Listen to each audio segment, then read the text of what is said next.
It is a great weekend to explore the inland towns of the Great Ocean Road. Take the time to discover the towns of the volcanic plains, lakes and craters.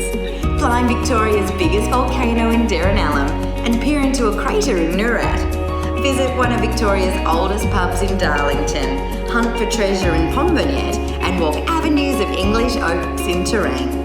See part of the Silo Art Trail in Lismore, then enjoy cake by a crater lake in Teesbury. Stay at the luxurious homestead of Heytesbury House in Cobden and enjoy a meal at Tomo's iconic hotel. Climb the famous clock tower in Camperdown and the Mount Lura volcano. Explore the Lakeview Botanical Gardens, afternoon tea and treats at Excuse Me.